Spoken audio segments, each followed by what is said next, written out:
Assalamualaikum warahmatullahi wabarakatuh. Halo pejuang, selamat datang dan selamat bergabung bersama Trik UMPTKIN, tempat di mana kamu akan menemukan tips, trik, dan info penting seputar UMPTKIN 2024. Tapi sebelum lanjut ke video, jangan lupa subscribe channel ini ya, agar tidak ketinggalan info penting lainnya. Video ini adalah part 4 kelanjutan dari video sebelumnya. Nah, di video sebelumnya, kita udah membahas secara tuntas materi dan soal UMPTKIN bagian penalaran akademik. Kali ini, kita akan melanjutkan pembahasan mengenai penalaran matematika.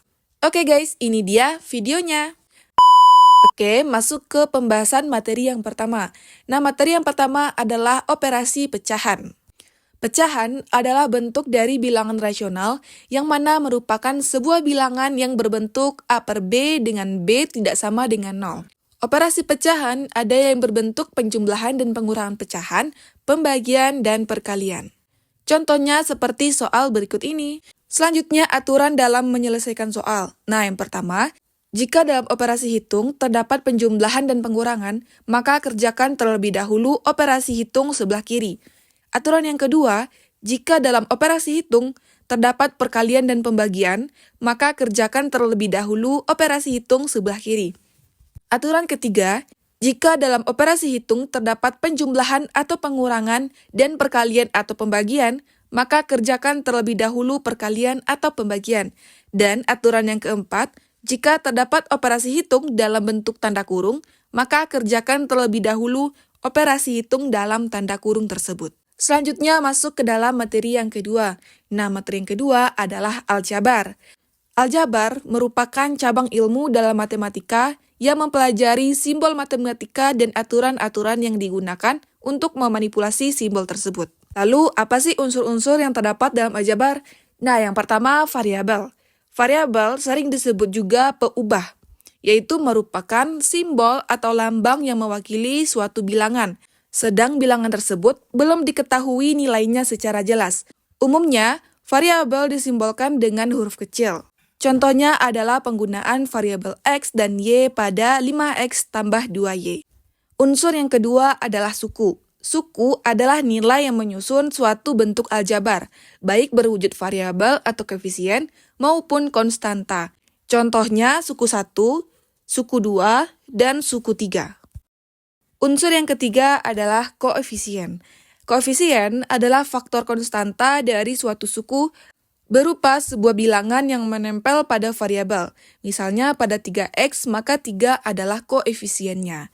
Dan unsur yang terakhir atau yang keempat adalah konstanta. Konstanta merupakan suku pada aljabar yang tidak memuat variabel, hanya berupa bilangan saja.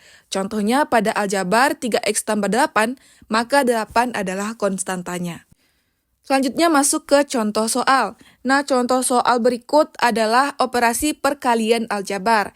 Misalnya dalam kurung 3Y tambah X dikali 4, maka dapat diselesaikan menjadi dalam kurung 3Y dikali 4 ditambah dalam kurung X dikali 4 hingga hasilnya 12Y ditambah 4X. Selanjutnya masuk ke materi yang ketiga, yaitu sudut. Sudut merupakan sebuah daerah yang terbentuk dari dua buah sinar garis yang bertemu di satu titik pangkal yang sama.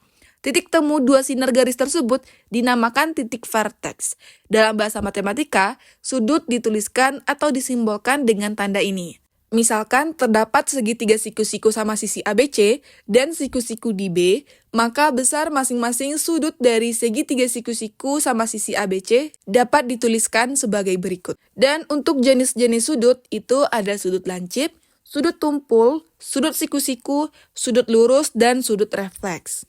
Nah, kalian juga harus tahu bahwa sudut itu juga memiliki hubungan. Nah, kira-kira dari gambar ini, coba kalian tentukan mana yang sudut sehadap, sudut dalam sepihak, sudut luar sepihak, dan sudut tolak belakang.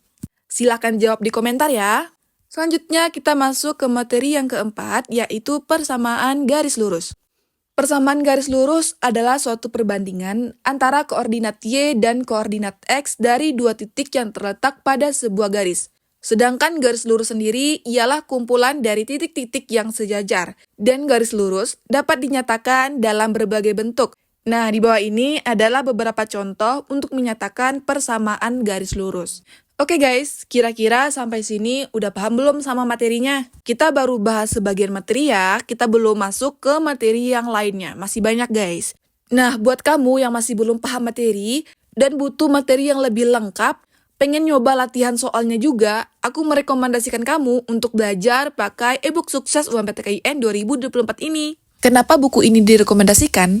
Karena di dalamnya udah lengkap materi yang disusun secara rapi dan sistematis, sehingga akan memudahkan kalian dalam memahami materi.